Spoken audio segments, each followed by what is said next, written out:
नमस्कार दोस्तों, welcome back to study station. अगर आप पावर पॉइंट बिल्कुल बेसिक से सीखना चाहते हैं और एक्सपर्ट लेवल तक मास्टर करना चाहते हैं तो आज की ये 1 घंटे की कंप्लीट ट्यूटोरियल आपके लिए है। इस वीडियो में मैं आपको बताऊंगी पावर पॉइंट क्या है, इंटरफेस किसे कहते हैं, स्लाइड हम कैसे बनाएंगे, डिजाइन हम कैसे करेंगे या फिर एनिमेशन और ट्रांजिशन हम कैसे लगाएंगे। उसके अलावा मैं इसमें कुछ आपको एडवांस फीचर के बारे में बताऊंगी और आपको कुछ प्रोफेशनल टिप्स भी देने वाली हूँ। तो बिना टाइम वेस्ट किए वीडियो को शुरू करते हैं। सबसे पहले हम जानेंगे what is power point. Power point क्या है? So power point is a presentation software developed by Microsoft. Power point एक प्रेजेंटेशन सॉफ्टवेयर है जो कि माइक्रोसॉफ्ट ने डेवलप किया है। It is a part of the Microsoft office. यह एक माइक्रोसॉफ्ट ऑफिस का पार्ट है। जैसे एमएस ऑफिस में हमने एमएस पेंट पढ़ा, एमएस वर्ड पढ़ा, एमएस एक्सेल पढ़ा, वैसे ही पावर पॉइंट इस माइक्रोसॉफ्ट ऑफिस का एक इंपॉर्टेंट पार्ट है, इंपॉर्टेंट सॉफ्टवेयर आप कह सकते हो है। Okay, now it is used to create slide show for presenting information in a clear and attractive way. इसका मतलब है पावर पॉइंट का इस्तेमाल हम स्लाइड शो बनाने के लिए करते हैं। स्लाइड शो का मतलब अब क्या है? यहाँ पर जब कई स्लाइड्स एक के बाद एक स्क्रीन पर आती है तो उसे हम स्लाइड शो कहते हैं। पावर पॉइंट की मदद से हम टेक्स्ट को ऐड कर सकते हैं, पिक्चर्स लगा सकते हैं, चार्ट और ग्राफ दिखा सकते हैं, एनिमेशन और इफेक्ट्स दे सकते हैं ताकि हमारी जो भी इंफॉर्मेशन है वो क्लियर भी लगे और अट्रैक्टिव भी लगे। यानी सिंपल शब्दों में, अगर आप स्कूल प्रोजेक्ट बना रहे हैं, टीचिंग कर रहे हैं, बिजनेस मीटिंग में प्रेजेंटेशन दे रहे हैं तो पावर पॉइंट आपकी प्रेजेंटेशन को प्रोफेशनल और इम्प्रेसिव बना देता है। Now, what is presentation? A presentation is a way of showing and explaining information to an audience using slide. इसका मतलब है स्लाइड की मदद से हम अपना कोई भी इंफॉर्मेशन को शो कर सकते हैं और एक्सप्लेन कर सकते हैं। Okay, it is used to share ideas, knowledge, projects और reports in a clear and attractive way. इसकी मदद से हम प्रेजेंटेशन की मदद से हम अपने आइडियाज को शेयर कर सकते हैं, नॉलेज को शेयर कर सकते हैं, प्रोजेक्ट्स बना सकते हैं एंड रिपोर्ट्स भी तैयार कर सकते हैं, वो भी काफी क्लियर एंड अट्रैक्टिव तरीके से। अगर आप यहाँ पर सिंपल डेफिनेशन देखोगे, presentation is a collection of slides used to explain a topic with text, picture, chart and animation. इसका मतलब है प्रेजेंटेशन कई स्लाइड से मिलकर बनती है। हर स्लाइड एक पेज की तरह काम करती है। हर स्लाइड पर अलग अलग इंफॉर्मेशन दिखाई जाती है। स्लाइड एक सीक्वेंस में शो होती है जिसे हम स्लाइड शो कहते हैं। एग्जाम्पल जैसे कि स्लाइड 1 में हमने टाइटल लिख दिया, स्लाइड 2 में हमने इंट्रोडक्शन पार्ट लिख दिया, स्लाइड 3 में हमने मेन कंटेंट लिख दिया और स्लाइड 4 में हमने कंक्लूजन लिख दिया। ओके, तो इस तरीके से हम प्रेजेंटेशन को बनाते हैं। तो अगर मैं इसको सिंपल में बोलूं तो पावर पॉइंट आज के समय में बहुत ही इंपॉर्टेंट है। हर एक स्टूडेंट के लिए या फिर हर एक प्रोफेशनल के लिए ये एक बहुत जरूरी स्किल बन चुका है। इसे सीखना बहुत ही जरूरी है। अब हम बात करते हैं पावर पॉइंट सीखना क्यों जरूरी है। Why learn PowerPoint? So learning PowerPoint is important because it help you to present your ideas clearly, confidently and professionally. इसका मतलब है कि हमें पावर पॉइंट सीखना इसलिए जरूरी है क्योंकि ये हमारे आइडियाज को क्लियर, कॉन्फिडेंट और प्रोफेशनल तरीके से प्रेजेंट करने में मदद करता है। आज के समय में सिर्फ नॉलेज होना काफी नहीं है, उसे सही तरीके से प्रेजेंट करना भी आना चाहिए और यही काम हमारा पावर पॉइंट करता है। तो आप यहाँ पे सबसे पहला पॉइंट देख सकते हो, यूजफुल फॉर स्टूडेंट। ये हमारे स्टूडेंट के लिए यूजफुल है। To make school and college projects, create presentation for assignment, improve speaking English during presentation. इसका मतलब है सबसे पहले ये स्टूडेंट के लिए बहुत ही ज्यादा यूजफुल है। अगर आप स्कूल और कॉलेज प्रोजेक्ट बना सकते हैं तो अब हैंड रिटन प्रोजेक्ट की जगह प्रेजेंटेशन फॉर्मेट को ज्यादा पसंद किया जाता है। असाइनमेंट के लिए आप प्रेजेंटेशन बना सकते हैं। टीचर्स भी डिजिटल वर्क को ज्यादा प्रेफर करते हैं और सबसे इंपॉर्टेंट, प्रेजेंटेशन देते समय आपकी स्पीकिंग जो स्किल होती है वो इम्प्रूव हो सकती है। जब आप क्लास के सामने स्लाइड एक्सप्लेन करोगे तो आपका कॉन्फिडेंस लेवल बढ़ेगा, स्टेज फियर कम होगा, कम्युनिकेशन स्किल आपकी स्ट्रांग होगी। सो इसको हम एक एग्जांपल से समझते हैं। मान लीजिए आपको एक एनवायरनमेंट पर एक प्रोजेक्ट बनाना है, तो अगर आप इसे सिर्फ पेपर पे लिखोगे तो आपके पास एक ही तरीका रहेगा, लेकिन अगर आप पावर पॉइंट में इमेज, चार्ट और एनिमेशन के साथ इसे एक्सप्लेन करोगे तो आपका एक अलग इंप्रेशन बनेगा और आप अच्छे से अपने आइडियाज को कन्वे कर पाओगे। तो पावर पॉइंट सीखना आपके फ्यूचर के लिए एक स्मार्ट इन्वेस्टमेंट हो सकता है। इसे सीखना बहुत जरूरी है। तो सेकंड पॉइंट है हेल्पफुल फॉर टीचर्स। इसका मतलब है टीचर्स के लिए पावर पॉइंट बहुत ही हेल्पफुल है। आज का क्लासरूम ट्रेडिशनल तो बिल्कुल नहीं रहा। अब आज की डेट में स्मार्ट क्लासरूम का टाइम है। तो टीचर पावर पॉइंट की मदद से स्मार्ट क्लासरूम प्रेजेंटेशन बना सकते हैं। चौक और ब्लैक बोर्ड के साथ साथ अगर स्लाइड, इमेज और एनिमेशन का यूज किया जाए तो स्टूडेंट ज्यादा ध्यान से सीखते हैं। टीचर्स इमेजेस, चार्ट और एनिमेशन ऐड कर सकते हैं जिससे डिफिकल्ट टॉपिक्स भी आसान हो जाते हैं। जैसे साइंस में डायग्राम, मैथ्स में ग्राफ, ज्योग्राफी में मैप्स, सब कुछ विजुअली दिखाया जा सकता है। इससे लेसन ज्यादा इंटरेस्टिंग बनते हैं, स्टूडेंट बोर नहीं होते और कॉन्सेप्ट भी जल्दी उन्हें समझ आती है। यहाँ पे थर्ड पॉइंट आप देख सकते हो important for jobs and businesses. So अब हम बात करते हैं जॉब और बिजनेस की।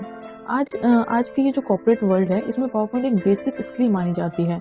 ऑफिस मीटिंग्स में प्रेजेंटेशन दी जाती है, रिपोर्ट्स और डेटा को स्लाइड के माध्यम से एक्सप्लेन किया जाता है। सेल्स, मार्केटिंग, प्रोजेक्ट्स अपडेट सब कुछ प्रेजेंटेशन के जरिए होता है। अगर आप इंटरव्यू देने जा रहे हैं और आपसे प्रेजेंटेशन देने को कहा जाए तो पावर पॉइंट नॉलेज बहुत बहुत ही ज़्यादा काम आती है। और सच बात ये है आजकल ऑलमोस्ट हर जॉब में पावर पॉइंट नॉलेज बहुत ही ज़्यादा रिक्वायर्ड होती है। चाहे आप टीचर हो, स्टूडेंट हो, बिजनेसमैन हो या फिर कॉर्पोरेट एम्प्लॉय, प्रेजेंटेशन स्किल आपकी प्रोफेशनल आइडेंटिटी बनाती है। इसीलिए अगर आप फ्यूचर रेडी बनाना चाहते हैं तो पावर पॉइंट सीखना सिर्फ एक ऑप्शन नहीं है बल्कि एक ज़रूरी स्किल है। अब नेक्स्ट है how to open Microsoft power point. हम पावर पॉइंट को कैसे ओपन करेंगे? तो इसके पावर पॉइंट को ओपन करने के बहुत सारे मेथड है। मैं आपको यहाँ पे 3 मेथड को डिस्कस करने वाली हूँ। तो मेथड 1 है आपका ओपन फ्रॉम स्टार्ट मेनू। इसको बहुत ज़्यादा मतलब कॉमनली इसी को यूज़ किया जाता है, जिसमें पहला स्टेप है आपका click on the Windows button. हमें सबसे पहले विंडोज़ बटन के ऊपर क्लिक करना है। उसके बाद हमारे पास एक सर्च बार खुलेगा, वहाँ पर हमें पावर पॉइंट को लिख देना है। जैसे ही हम लिखेंगे वहाँ पर ड्रॉप डाउन मेनू खुलेगा, एक सर्च लिस्ट खुलेगा बेसिकली, तो वहाँ से हमें पावर पॉइंट को चूज़ करना है। जैसे ही हम उस पे क्लिक करेंगे, हमारा पावर पॉइंट हमारी स्क्रीन पे खुलकर आ जाएगा। ये हो गया हमारा पहला मेथड। उसके बाद हमारा दूसरा मेथड है यूजिंग सर्च बार। हम सर्च बार के माध्यम से भी इसको खोल सकते हैं। आपको सिंपली कीबोर्ड की मदद से विंडो प्लस एस को प्रेस करना है, फिर आपका एक सर्च बार खुलेगा, पावर पॉइंट आपको टाइप करना है, फिर आपको एंटर को प्रेस कर देना है। उसके बाद आपका थर्ड मेथड है फ्रॉम डेस्कटॉप शॉर्टकट। आपका अगर डेस्कटॉप पे अगर पावर पॉइंट का एक शॉर्टकट है, तो आप वहाँ पे डबल क्लिक करके भी आप पावर पॉइंट को ओपन कर सकते हो। अब मैं आपको इसको प्रैक्टिकली करके बताऊँगी कि आप इस 3 मेथड से कैसे पावर पॉइंट को ओपन कर सकते हो।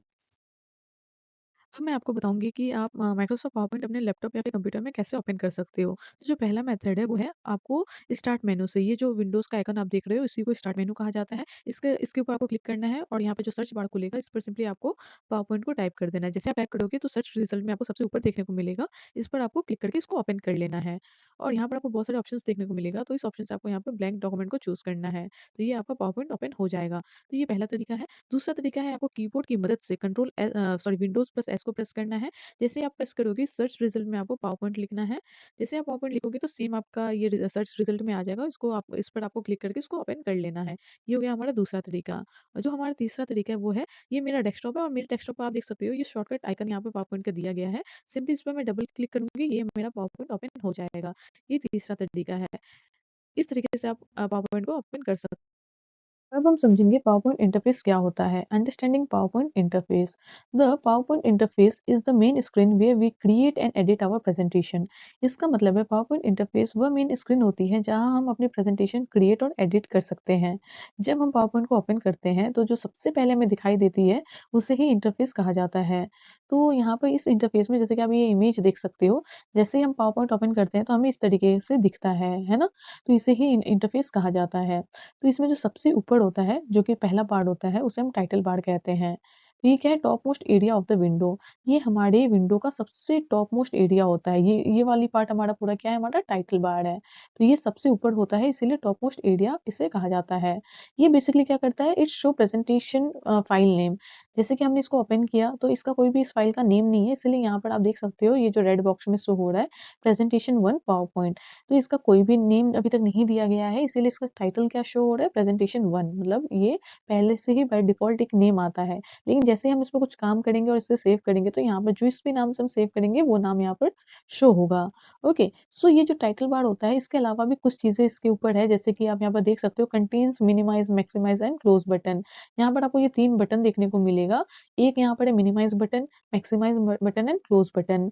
और ये तीनों बटन का क्या काम है? मिनिमाइज बटन से हम ये क्या होता है, अगर जैसे हम इसको मिनिमाइज बटन पर क्लिक करेंगे तो ये हमारे जो ये विंडो है इसको टास्क बार में भेज देगा। और मैक्सिमाइज से क्या होगा, ये हमारे विंडो को फुल स्क्रीन या फिर नॉर्मल स्क्रीन में कर देगा। वैसे क्लोज बटन की मदद से हम पावर पॉइंट को क्लोज कर सकते हैं, बंद कर सकते हैं। ओके, तो इसको मैं एक एग्जांपल से आपको बताती हूँ कि एक्चुअल में टाइटल बार क्या है। जैसे कि हमने यहाँ पे इस प्रेजेंटेशन में हमने एक कुछ रिपोर्ट बनाया, एनुअल रिपोर्ट सपोज, फिर हम उसको सेव करते हैं और सेव हम करते हैं एनुअल रिपोर्ट 2026 के नाम से। तो जैसे हम सेव करेंगे तो यहाँ पर प्रेजेंटेशन 1 की जगह पर यहाँ पर एनुअल रिपोर्ट 2026 आएगा। तो इससे हमें एकदम पता चल जाएगा कि हमारा कौन सा फाइल ओपन है। तो ये हमारा हो गया टाइटल बार। इसके अलावा हमारा जो सेकंड पार्ट है उसे हम रिबन बोलते हैं। अब मैं आपको टाइटल बार प्रैक्टिकली एक्सप्लेन करूँगी। तो देखिए मैंने पावर पॉइंट को ओपन कर लिया है। तो यहाँ पर आप टाइटल बार देख सकते हो, बाय डिफ़ॉल्ट हमारे पास यही नेम शो होता है, that is presentation 1 power point. क्योंकि अभी तक ना ही हमने कोई प्रेजेंटेशन यहाँ पे बनाया है, ना ही हमने इस प्रेजेंटेशन का नाम दिया है, इसलिए बाय डिफ़ॉल्ट यही आ रहा है। सपोज़ मैंने यहाँ पे मैंने कुछ एक प्रेजेंटेशन बना दिया, अब मैं इसको सेव करती हूँ पहले। तो मैं लोकेशन चूज़ करूँगी, डेस्कटॉप पर सेव करना चाहूँगी मैं, और मैं यहाँ पर एक नेम दे दूँगी annual report, okay? Annual report. और मैं इसको जैसे सेव करूँगी, तो इस प्रेजेंटेशन का नाम आप यहाँ पर देख सकते हो, टाइटल बार में आ चुका है, that is annual report. Okay, इसके अलावा भी यहाँ पर 3 बटन्स हैं, minimize button, maximize button and close button. Minimize button जैसे हम क्लिक करेंगे तो ये हमारे इस टास्क बार में आ जाएगा, और इस टास्क बार में आते ही हम इसे क्विकली यूज़ कर सकते हैं, आसानी से ओपन कर सकते हैं और यूज़ में लगा सकते हैं। वैसे इसे मैक्सिमाइज़ बटन बोलते हैं, इस पे क्लिक करते ही स्क्रीन हमारा छोटा या बड़ा हो जाता है, और इसकी मदद से हमारा फाइल क्लोज़ हो जाता है। तो ये हो गया हमारा टाइटल बार। अब जो हमारा सेकंड है, जो कि ये रिबन, रिबन क्या है? The ribbon is the most important part, it contains all tools and command. इसका मतलब है रिबन पावर पॉइंट का सबसे इम्पोर्टेंट पार्ट है, क्योंकि इसी में सभी टूल्स और कमांड मौजूद होते हैं, जिनकी मदद से हम प्रेजेंटेशन बनाते हैं और उसे एडिट करते हैं। अगर मैं आसान भाषा में कहूँ, तो रिबन पावर पॉइंट का कंट्रोल पैनल है, जो सारी चीज़ें कंट्रोल करता है। सो अब रिबन कहाँ होता है? तो रिबन हमेशा ये टाइटल बार है, उसके नीचे वाले ये जो पार्ट होता है ना, इसी को रिबन कहा जाता है, जिसमें बहुत सारे आपको टैब देखने को मिलेगा, जैसे कि फाइल हो गया, होम हो गया, इंसर्ट हो गया, डिज़ाइन हो गया, इस सारी चीज़ों को हम टैब कहते हैं। ओके, सो रिबन यहाँ पर आप देख सकते हो डिवाइडेड इनटू टैब्स। रिबन को अलग-अलग टैब में डिवाइड किया गया है, जैसे कि होम है, इंसर्ट है, डिज़ाइन है, ट्रांजिशन है, एनिमेशन है, स्लाइड शो है, व्यू है। तो अब मैं आपको इससे एक-एक करके समझाती हूँ। सबसे पहला जो आता है वो है हमारा होम टैब। होम टैब क्या है? होम टैब सबसे ज़्यादा यूज़ होने वाला टैब है। यहाँ से हम टेक्स्ट को फॉर्मेट कर सकते हैं, फ़ॉन्ट साइज़ कलर को बदल सकते हैं, न्यू स्लाइड को ऐड कर सकते हैं, यानी कि बेसिक एडिटिंग का सारा काम यहीं से होता है। सेकंड जो है कि वो जो हमारा है इंसर्ट टैब। इससे क्या होता है? इंसर्ट टैब का काम चीज़ों को ऐड करने के लिए किया जाता है। जैसे कि पिक्चर्स हम ऐड कर सकते हैं, शेप्स बना सकते हैं, चार्ट को इंसर्ट कर सकते हैं, टेबल और आइकन को भी हम ऐड कर सकते हैं। जो कि हमारा थर्ड है डिज़ाइन टैब। डिज़ाइन टैब क्या होता है? डिज़ाइन टैब प्रेज़ेंटेशन के लुक को बदलने के लिए यूज़ किया जाता है। जैसे कि हम थीम को अप्लाई कर सकते हैं, बैकग्राउंड चेंज कर सकते हैं, कलर स्टाइल मॉडिफ़ाई कर सकते हैं। इससे हमारा जो प्रेज़ेंटेशन है वो काफ़ी ज़्यादा प्रोफ़ेशनल दिखता है। ओके, उसके बाद जो हमारा टैब है ट्रांज़िशन टैब। इसकी मदद से क्या होता है? ट्रांज़िशन का मतलब है एक स्लाइड से दूसरी स्लाइड पर जाने का इफ़ेक्ट। स्लाइड चेंज इफ़ेक्ट यहीं से लगाए जाते हैं, जैसे कि फेड हो गया, पुश हो गया, वाइप हो गया आदि। ओके, सो हम यहाँ से बेसिकली हम क्या कर सकते हैं? ट्रांज़िशन को लगा सकते हैं, जो हमारे स्लाइड्स में इफ़ेक्ट देते हैं। सो नेक्स्ट है हमारा एनिमेशन। एनिमेशन क्या होता है? एनिमेशन ऑब्जेक्ट पर लगाते हैं। हम टेक्स्ट पे एनिमेशन लगा सकते हैं, पिक्चर्स पे हम एनिमेशंस लगा सकते हैं, शेप्स पर हम मूवमेंट इफ़ेक्ट दे सकते हैं। यानी स्लाइड के अंदर जो भी मूवमेंट दिखती है वो एनिमेशन से आती है। उसके बाद जो हमारा नेक्स्ट टैब है, जो कि slide show tab. Presentation start करने के लिए स्लाइड शो टैब का यूज़ होता है, फ्रॉम बिगिनिंग या फिर फ्रॉम करंट स्लाइड। ओके, यहाँ पर आपको ये सारे ऑप्शंस देखने को मिलेगा कि आप अपना जो स्लाइड शो करना चाहते हो, वो स्टार्टिंग से करना चाहते हो या फिर करंट टैब से करना चाहते हो। सो ये यहाँ से हम ये स्लाइड शो टैब की मदद से हम अपना प्रेज़ेंटेशन को हम रन कर सकते हैं। उसके बाद है आप व्यू टैब देख सकते हो। व्यू टैब क्या होता है? व्यू टैब से हम अपने प्रेज़ेंटेशन को अलग-अलग व्यू में देख सकते हैं, जैसे कि नॉर्मल व्यू हो गया, स्लाइड सॉर्टर व्यू हो गया, रीडिंग व्यू हो गया। अभी मैं इस वीडियो के बाद मैं आपको प्रैक्टिकली भी करके इसको दिखाने वाली हूँ, ओके? तो इस तरीके से आप व्यू टैब की मदद से अलग-अलग व्यू में आप अपना प्रेज़ेंटेशन को देख सकते हो। Now number third is slide pan. ये क्या होता है? Show small preview of all slide. इसका मतलब है कि जो भी हमारे पावर पॉइंट में लेफ्ट साइड में होता है, जो कि आप मेरे स्क्रीन पर देख सकते हो, उसे ही हम स्लाइड पैन कहते हैं। यहीं पर हमारी प्रेजेंटेशन की सभी स्लाइड छोटी साइज में दिखाई देती है। इसे हम प्रीव्यू एरिया भी कह सकते हैं। सो इसका काम क्या है? यह आपको आपकी पूरी प्रेजेंटेशन का एक छोटा सा ओवरव्यू देता है। आप आसानी से देख सकते हैं कितनी स्लाइड्स हैं, कौन सी स्लाइड अभी सिलेक्टेड है, स्लाइड का ऑर्डर क्या है। ओके, सो हम इस स्लाइड पैन से क्या क्या कर सकते हैं? तो आप मेरे स्क्रीन पर देखिए, पहला पॉइंट है ऐड न्यू स्लाइड। हम इसकी मदद से हम स्लाइड को ऐड कर सकते हैं। अगर आपको नई स्लाइड ऐड करनी है तो आप यहाँ से राइट क्लिक करके न्यू स्लाइड ऐड कर सकते हैं। नंबर 2 है डिलीट स्लाइड। अगर आपको कोई स्लाइड नहीं चाहिए जिसे आप डिलीट करना चाहते हो, तो आप वहीं पर राइट क्लिक करके आप डिलीट भी कर सकते हो। थर्ड है आपका रीअरेंज स्लाइड। इसका मतलब है अगर स्लाइड का ऑर्डर बदलना है तो सिंपली ड्रैग एंड ड्रॉप करके आप स्लाइड का ऑर्डर को बदल सकते हो। ओके, तो स्लाइड पेन की मदद से आप ये सारी चीज़ें आसानी से कर सकते हो, जो कि मैं अभी आपको प्रैक्टिकली भी करके दिखाने वाली हूँ। दोस्तों, अब आप मेरी स्क्रीन पे देखिए, यहाँ पे मैंने एक सैंपल पावर पॉइंट बनाया है, जहाँ पर अभी मैं आपको स्लाइड पेन एक्सप्लेन करने वाली हूँ। तो ये वाली एरिया आप देख रहे हो ना, जहाँ पर आपको ये छोटी-छोटा स्लाइड दिख रहा है, जितने भी स्लाइड हमने बनाया है, वो सारी चीज़ें आपको देखने को मिल रहा है। इसे ही हम स्लाइड पेन पेन कहते हैं, जिसकी मदद से आप काफ़ी चीज़ें कर सकते हो। जैसे कि पहला है, हम यहाँ पर स्लाइड को ऐड कर सकते हैं। जैसे इसके बीच में मुझे एक नया स्लाइड ऐड करना है, तो सिंपली मैं यहाँ पर राइट क्लिक करूँगी और यहाँ से न्यू स्लाइड करूँगी। तो यहाँ पर हमारा एक ब्लैंक स्लाइड ऐड हो चुका है। तो जहाँ पर मुझे अगर कोई कंटेंट लिखना हो, तो मैं यहाँ पर आसानी से उस कंटेंट को लिख सकती हूँ और बना सकती हूँ। अगर मुझे इसे बीच से कोई स्लाइड को डिलीट करनी है, तो मैं यहाँ से डिलीट भी कर सकती हूँ, राइट क्लिक करना है, आपको यहाँ पे डिलीट स्लाइड का ऑप्शन देखने को मिलेगा, सिंपली आपको उस पे क्लिक कर देना है और आपका स्लाइड डिलीट हो जाएगा। उसके बाद है, आप यहाँ पे स्लाइड पेन की मदद से रीअरेंज कर सकते हो। जैसे कि अगर आपने ये सीक्वेंस में बनाया है और गलती से आपसे कोई सीक्वेंस इधर-उधर हो गया है, तो आप सिंपली ऐसे ड्रैग एंड ड्रॉप करके इसका जगह बदल सकते हो। जैसे ये 4 वाली स्लाइड आपको नीचे करनी है, तो इस तरीके से आप आसानी से ड्रैग एंड ड्रॉप करके रीअरेंज भी कर सकते हो। तो ये स्लाइड पेन का हमारे पावर पॉइंट बनाने में बहुत ज़्यादा इम्पोर्टेंट रोल है। इसकी मदद से हम काफ़ी चीज़ें कर सकते हैं। अब हमारा जो नंबर 4 पर आता है जो कि है स्लाइड एरिया। ये क्या होता है? स्लाइड एरिया पावर पॉइंट का सबसे इम्पोर्टेंट पार्ट होता है। ये स्क्रीन के बीच में होता है जैसे कि आप देख सकते हो। इसे ही हम क्या बोलते हैं? स्लाइड एरिया बोलते हैं। ओके। सो ये स्क्रीन का सबसे बड़ा हिस्सा होता है। ये पावर पॉइंट की स्क्रीन का सबसे बड़ा वाला हिस्सा को ही हम क्या बोलते हैं? स्लाइड एरिया बोलते हैं। स्लाइड एरिया में हम क्या-क्या कर सकते हैं?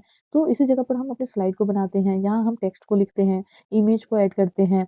वैसे हम यहाँ पर चार्ट और ग्राफ को ऐड कर सकते हैं। ओके। यानी कि पूरा जो हमारा स्लाइड होता है यहीं पर हमारा डिज़ाइन होता है। आसान भाषा में कहूँ तो स्लाइड एरिया वो जगह है जहाँ हम अपने स्लाइड को बनाते हैं, डिज़ाइन करते हैं और ये स्क्रीन का सबसे बड़ा हिस्सा होता है। ओके। अब हम बात करते हैं नोट्स पेन की। नोट्स पेन स्क्रीन के नीचे होता है, जैसे कि आप इस इमेज में देख सकते हो, इसे हम नोट्स पेन कहते हैं। सो इसका इस्तेमाल स्पीकर नोट्स लिखने के लिए करते हैं। Used to write speaker notes. इसका मतलब है, जब भी हमें कोई प्रेज़ेंटेशन देना होता है, तो हम इस नोट्स पेन की मदद से हम कोई भी छोटे-छोटे पॉइंट्स को यहाँ पे लिख सकते हैं, जो कि हमें प्रेज़ेंटेशन देने में काफ़ी ज़्यादा हेल्प करेगा। सो ध्यान रहे कि ये जो हम नोट्स लिखते हैं, ये ऑडियंस नहीं देख सकती है। Audience can not see this notes. So ये हमारे लिए हेल्पफुल है। कोई भी टीचर है या फिर कोई भी अपना प्रेज़ेंटेशन प्रेज़ेंट करने वाले प्रेज़ेंटेटर है, तो ये उनके लिए बहुत ही ज़्यादा हेल्पफुल होता है। इसकी मदद से टीचर्स या फिर जो भी अपना प्रेज़ेंटेशन प्रेज़ेंट कर रहा है, वो अपना अच्छा से अच्छा प्रेज़ेंट कर सकता है। सो अब नेक्स्ट आता है हमारा स्टेटस बार। स्टेटस बार क्या होता है? स्टेटस बार भी स्क्रीन के सबसे नीचे होता है, जैसे कि आप यहाँ पर देख सकते हो, इसे हम स्टेटस बार बोलते हैं। सो यहाँ को हमें कुछ ज़रूरी जानकारी दिखता है, जैसे कि कौन सी स्लाइड चल रही है, स्लाइड नंबर कह सकते हो, व्यू बटन कह सकते हो, जैसे कि normal view, slide shorter view, reading view. Okay. वैसे यहाँ पर आपको ज़ूम स्लाइडर देखने को मिलेगा, जिससे हम छोटा या अपने स्लाइड को छोटा या बड़ा कर सकते हैं। अगर मैं इसे आसान शब्दों में कहूँ तो स्टेटस बार हमें स्लाइड की जानकारी और व्यू बदलने का ऑप्शन देता है। अब हम सीखेंगे कि नई प्रेज़ेंटेशन कैसे बनाते हैं। तो यहाँ पर आप मेथड 1 देखिए, सबसे पहले फाइल पर क्लिक करना होता है, फिर वहाँ पर न्यू ऑप्शन दिखेगा, न्यू पर जाना होता है, वहाँ से हमें ब्लैंक प्रेज़ेंटेशन को चुनना होता है। इससे क्या होता है हमारे पास एक नई स्लाइड खुल जाएगी। वैसे जो मेथड 2 है, वो चूज़ रेडीमेड टेम्पलेट। सो ये टेम्पलेट क्या होता है? टेम्पलेट पहले से बना हुआ डिज़ाइन होता है, जिसमें रंग, फ़ॉन्ट या फिर स्टाइल पहले से ही सेट होता है, जिसकी मदद से हम एक अपना नया प्रेज़ेंटेशन बना सकते हैं। और अगर आपको जल्दी से जल्दी अपना स्लाइड को लाना है, न्यू प्रेज़ेंटेशन को लाना है, तो आप शॉर्टकट की भी इस्तेमाल कर सकते हो, जो कि है कंट्रोल एन। कीबोर्ड से आपको कंट्रोल प्लस एन को दबाना है। ओके। सो अगर आप टेम्पलेट यूज़ करोगे तो template save time and provide professional design. अगर आपको कोई भी प्रोफेशनल डिज़ाइन चाहिए, तो आप टेम्पलेट का यूज़ कर सकते हो। टेम्पलेट की मदद से आपका टाइम भी बचेगा और आपका जो प्रेज़ेंटेशन होगा वो थोड़ा प्रोफेशनल आपको दिखेगा। ओके। सो यहाँ पे अगर टेम्पलेट आप जो भी चूज़ नहीं कर सकते हो, यहाँ पर आप देखिए always choose design according to the topic. तो आप टेम्पलेट वही चूज़ करना जो आपका टॉपिक हो। आप अगर अलग टेम्पलेट चूज़ करोगे, आपका टॉपिक अलग होगा, तो ये आपके प्रेज़ेंटेशन को खराब भी कर सकता है। मैं आपको प्रैक्टिकली बताऊँगी कि हम प्रेज़ेंटेशन कैसे बना सकते हैं। ओके, एक नया प्रेज़ेंटेशन, तो जो मेथड 1 है, तो सबसे पहले हमें इस फाइल पर क्लिक करना है। ओके, फाइल पर क्लिक करने के बाद हमें यहाँ पर न्यू वाले ऑप्शन में जाना है और सिंपली हमें ब्लैंक प्रेज़ेंटेशन को चूज़ कर लेना है। तो देखिए यहाँ पर एक नया प्रेज़ेंटेशन खुलकर आ गया है, जिस पर हम एक अपना नया प्रेज़ेंटेशन को बना सकते हैं। ओके, ये हो गया हमारा पहला मेथड। और हमारा जो दूसरा मेथड है, उसके लिए आपको सिंपली कीबोर्ड की मदद से कंट्रोल और एन को प्रेस करना है। जैसे मैंने प्रेस करा, ये देखो दूसरा हमारा प्रेज़ेंटेशन खुलकर आ चुका है। ओके, तो ये जो मेथड 3 है, उसमें हम रेडीमेड टेम्पलेट्स को यूज़ कर सकते हैं। सिंपली आपको फाइल में जाना है। फाइल में जाने के बाद आप यहाँ पर न्यू पर जाइए और यहाँ पर आप देख सकते हो बहुत सारे आपको टेम्पलेट्स देखने को मिलेगा। तो आप यहाँ से अपने टॉपिक के हिसाब से टेम्पलेट को चूज़ करके भी आप बना सकते हो। सो टेम्पलेट का इस्तेमाल क्यों करना चाहिए? टेम्पलेट हमारा समय को बचाता है और हमारा जो प्रेज़ेंटेशन होता है ना, उसको एक प्रोफेशनल लुक देता है। ओके, सो एक्चुअली हमें अपने टॉपिक के अकॉर्डिंग ही टेम्पलेट्स को चूज़ करना चाहिए। जैसे कि अगर हम एजुकेशन के लिए कुछ बना रहे हैं, तो हमारा डिज़ाइन सिंपल होना चाहिए। बिज़नेस के लिए कुछ कर रहे हैं, तो हमारा डिज़ाइन प्रोफेशनल होना चाहिए। या फिर हम कुछ बच्चों के लिए बना रहे हैं, तो वो डिज़ाइन कलरफुल होना चाहिए। ओके। तो इस तरीके से हम नया प्रेज़ेंटेशन क्रिएट कर सकते हैं। अब हम बात करते हैं सेविंग एंड ओपनिंग फाइल्स। हमने जो भी प्रेजेंटेशन बनाया है उसको हम सेव कैसे करेंगे, सेव करने के बाद हम उसे ओपन कैसे करेंगे। तो सेव करने का जो प्रोसेस है, आपको सिंपली फाइल वाले ऑप्शन में जाना है, वहाँ आपको सेव एज दिखेगा, फिर आपको अपना लोकेशन चूज करके उस फाइल को सेव कर देना है। सेव करने के लिए आपको अपना प्रेजेंटेशन का नेम डालना है। जैसे कि मैंने भी माय फर्स्ट प्रेजेंटेशन बनाया तो उसका मैं एक नाम दे दूंगी, माय फर्स्ट प्रेजेंटेशन। तो उसका एक्सटेंशन अपने आप वहाँ पर आ जाएगा, उसका जो एक्सटेंशन होता है पावर पॉइंट का, जो कि है पीपीटीएक्स। ओके, तो उसको याद रखिएगा, ये क्वेश्चन काफी टाइम पूछा जाता है कि पावर पॉइंट का एक्सटेंशन नेम क्या है। तो आपको पीपीटीएक्स बोलना पड़ेगा। ओके, पहले जो था वो था हमारा डॉट पीपीटी, लेकिन अभी जो आया है वो हमारा है पीपीटीएक्स। वैसे सेव करने का जो शॉर्टकट की है, अगर आपको इतना लंबा प्रोसेस नहीं करना है, फाइल में जाना है, सेव में जाना है, सेव एस में जाना है, फिर लोकेशन चूज करना है, ऐसा आपको स्टेप नहीं करना है, तो सिंपली आपको शॉर्टकट की प्रेस करना है कंट्रोल एस। आपको सिंपली वहां पर नाम लिखना है और सेव पर क्लिक कर देना है। तो इस तरीके से आपका फाइल सेव हो जाएगा। सेव करने के बाद उसे ओपन करने के लिए आपको सिंपली ओपन वाला ऑप्शन में जाना है, फाइल में जाना है, ओपन में जाना है, और जो भी नेम से आपने सेव किया है उसको ब्राउज कर लेना है। ओके, सो यहाँ पर एक टिप है, save your file regularly to avoid data loss. अगर आप पीपीटी बना रहे हो, कोई भी प्रेजेंटेशन बना रहे हो, तो आपको उसे बार बार सेव करते रहना चाहिए, ताकि जब भी करंट जाए या फिर आपकी लैपटॉप की बैटरी डेड हो तो आपका डेटा लॉस ना हो, वो सेव रहे। तो आपको ये रेगुलरली सेव करते रहना चाहिए, सो दैट कि आपका डेटा लॉस ना हो। तो चलिए मैं इसको आपको प्रैक्टिकली भी करके दिखा रही हूँ। अब मैं आपको प्रैक्टिकली बताऊँगी कि आप अपने प्रेज़ेंटेशन को कैसे सेव करोगे और आपने जो सेव किया है उसको कैसे ओपन करोगे। तो आप मेरी स्क्रीन पर देख सकते हो, मैंने एक सैंपल यहाँ पर प्रेज़ेंटेशन को बनाया है। अब मुझे इसे सेव करना है। तो सेव करने के लिए हमें सबसे पहले फाइल वाले ऑप्शन में जाना है, और यहाँ पर आपको 2 ऑप्शन देखने को मिलेगा, सेव और सेव एज़। तो आपको अगर अपना प्रेज़ेंटेशन को फर्स्ट टाइम सेव करना है, अगर आपने कोई एक नया प्रेज़ेंटेशन बनाया है जिसे आप फर्स्ट टाइम सेव करना चाहते हो, तो आपको सेव एज़ वाले ऑप्शन में जाना है, और आपको लोकेशन चूज़ कर लेना है कि आप अपना प्रेज़ेंटेशन को कहाँ सेव करना चाहते हो। तो मैं यहाँ पे डेस्कटॉप चूज़ करूँगी, और मैं यहाँ पे प्रेजेंटेशन का एक नाम दे दूँगी, माय फर्स्ट प्रेजेंटेशन। ओके, उसके बाद मैं सिंपली सेव पर क्लिक कर दूँगी। तो ये मेरा प्रेजेंटेशन जो है ये डेस्कटॉप पर सेव होकर आ चुका है। आप यहाँ पर देख सकते हो माय फर्स्ट प्रेजेंटेशन। सिंपली मैं इसे डबल क्लिक करके इसे ओपन कर सकती हूँ। और इसके अलावा अगर मुझे इसे ओपन करना हो तो मुझे सिंपली फाइल पर जाना है, और मुझे यहाँ पर क्या करना है, ओपन वाले ऑप्शन में जाना है, और यहाँ से हम एक्सेस इसको कर सकते हैं। अगर हमारे यहाँ पे ऊपर नहीं आता है नाम, हमारे फाइल का नाम, तो सिंपली हम यहाँ पे सर्च कर सकते हैं। जिस भी नेम से हमने पावर पॉइंट को सेव किया है, उससे उस नेम से हम सर्च करके भी हम इसे ओपन कर सकते हैं। ओके, सो नाउ यहाँ पर और एक ऑप्शन है सेव। इस सेव का क्या काम है, जैसे कि ये हमने इस फाइल को एक बार सेव कर दिया है, अगर हमने इसमें कुछ एडिट किया, अगर अभी हमने इसमें कुछ ऐड किया, अलग स्लाइड को ऐड किया, तो फिर से जब हमें इसे सेव करना हो तो सिंपली आपको फाइल में जाना है और सेव पर आपको क्लिक कर देना है, तो ये ऑटोमेटिकली आपका अपडेट होकर सेव हो जाएगा। तो इस तरीके से आप अपना फाइल को सेव कर सकते हो और ओपन कर सकते हो। अब हम समझेंगे कि स्लाइड लेआउट क्या होता है। What is a slide layout? So a slide layout is the structure और arrangement of a content on a slide. इसका मतलब है, ये जो स्लाइड लेआउट होता है ये बेसिकली हमारा जो भी कंटेंट होता है ना, जो भी हम स्लाइड में लिखते हैं, उसका ये स्ट्रक्चर और अरेंजमेंट को डिसाइड करता है। अगर मैं इसको सिंपल भाषा में कहूँ, ये जो स्लाइड लेआउट होता है ये डिसाइड करता है कि स्लाइड पर टाइटल कहाँ होगा, टेक्स्ट कहाँ लिखा जाएगा, इमेज को हम कहाँ इंसर्ट करें, चार्ट को हम कहाँ लगाएं। तो ये सारी चीज़ें हमारा स्लाइड लेआउट डिसाइड करता है। ओके, अब हम नेक्स्ट जानेंगे कि why slide layout is important. ये स्लाइड लेआउट जो है ये इंपॉर्टेंट क्यों है। तो यहाँ पे फर्स्ट पॉइंट देखिए कि प्रेजेंटेशन ऑर्गेनाइज, ये हमारे प्रेजेंटेशन को ऑर्गेनाइज वे में दिखाता है।